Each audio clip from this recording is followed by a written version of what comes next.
The final cut by Pink Floyd was released on March 21st, 1983, and is now celebrating its 40th anniversary.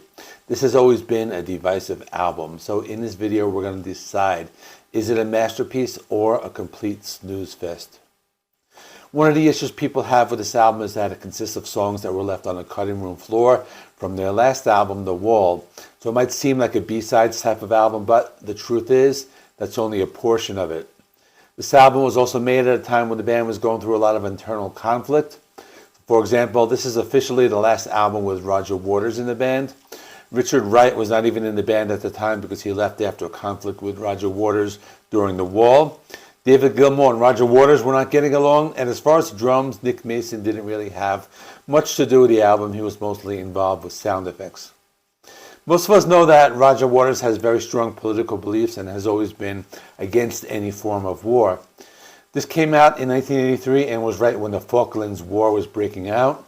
Roger Waters' father was in the military and he was a British paratrooper and he served in World War II. The concept of betrayal is one of the major themes on this album. Roger Waters particularly was critical of Margaret Thatcher. He even refers to her as Maggie in some of the song lyrics. There was also a short film made for this movie. It features 4 songs on the album. The film was about 20 minutes or so long. Back in the 80s, it was released on VHS and Betamax, but today you can find it on YouTube. The album has 13 songs. It's 46 minutes in length. The opening track, Post-Award Dream, features many different sound effects, such as radio being tuned to different stations. It's a very laid-back song. Your Possible Past is a song that was originally written for The Wall but got scrapped and was now used for the final cut. The song was also released as a promotional single and received some radio play. One of the few is a short song that's a 1 minute and 12 seconds long song. The song is about a war veteran who comes back from the war with the intention of starting a career as a teacher.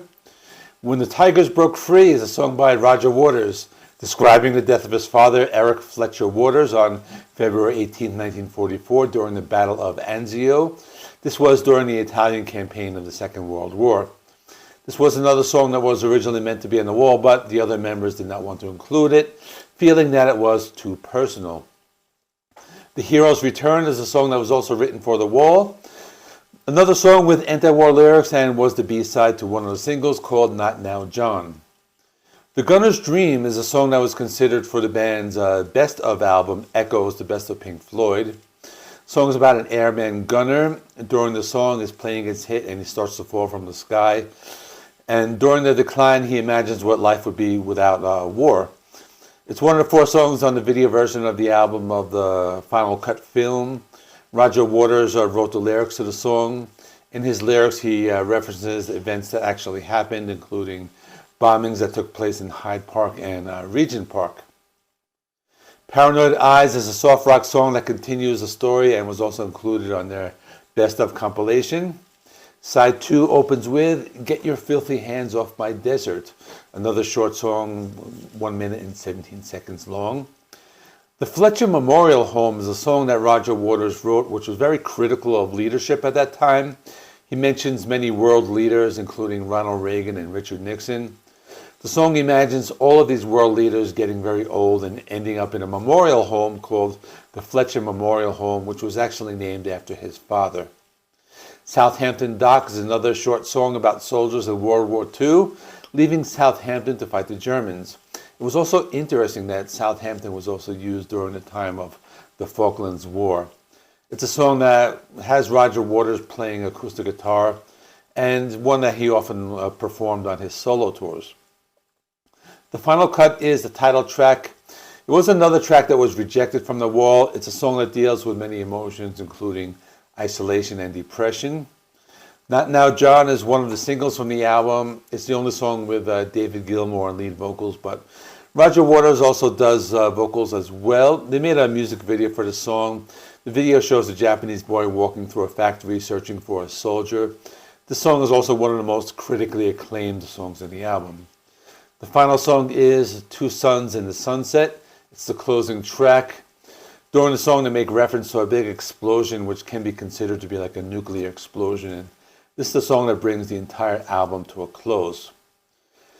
So let's talk about some of the different reviews that I found online. So I went to Google reviews and I found that the majority of the reviews gave it a 5-star rating, but there were a couple that gave it a 4, 3s, 2s, and there were a couple that gave it 1s as well. So I'm going to be reading 2 of the reviews and then I'll just give my comments on it. So the first is going to be a 5-star review. So the review goes like this. After a year and a half of being in my Pink Floyd phase, I started listening to other music outside of just 1 or 2 bands. I realized Pink Floyd was no longer going to be my favorite band, and after a certain point, this was the last album I listened to in full by them, and is by far the best way to end off the era of Roger being in the band. So glad that this band has been with me throughout much time, and for me to venture out was here, and it has been such an experience allowing this band to be the one to carry a creative transition with me. So this person really liked this album, and they understood what it meant to the band, being that it was the last album with Roger Waters in the band. So this person gave it a 5-star review. So I can respect that, but let's read the 1-star review. It may have Pink Floyd on the cover, but it's not a Pink Floyd album. It's a Roger Waters solo album with minor contributions from David Gilmour and even more minor contributions from Nick Mason, and no contributions from Richard Wright, who was chased from the band by Waters. Maybe I could overlook all of that if the songs were good. They're not. The leftovers from The Wall, and that's what they are, they're just that. Song's not good enough for that album or this one. The rest of the album is made up of Waters' political gripes set to music, delivered in his usual whiny, screechy vocals, occasionally punctuated by his trademark howls of anguish. It's all just so tiresome. The couple moments when Gilmour is allowed to have a solo stand out like a wasteland oasis. Gilmour's primary contribution is undercut by the pointlessly profane silliness of the song's lyrics, for example, Not Now John. The final cut is a dreary, dreadful listen that I place at the bottom of the Floyd catalog, alongside Umaguma and more. Okay, I can relate a little bit more to this one. I can't get into Umaguma. I actually like the album more. That one is not too bad, but there are some Pink Floyd albums that I couldn't get into. Now, I'm going to give you my final thoughts. So, for me, this album is just very slow. It lacks the energy that some of the other albums have, like The Wall or Animals. I understand the concept, and they wanted to make a very somber record that was very reflective and told a story about the war, but for me, I've tried to listen to it a few times and never got into it. I am a big Pink Floyd fan. I love most of their albums, but I know some of their albums can be difficult to digest, and for me, this is one of them. I guess in my opinion, maybe one day it'll grow on me, but for now, I find it kind of boring. So that's all I'm going to say. Let me know in the comments what you thought. And that is all. If you want interested in more anniversary reviews or classic album reviews, I have a playlist. These are all the albums I did in 2023 that are anniversaries or classic album reviews. That is all. Thanks for watching. See you in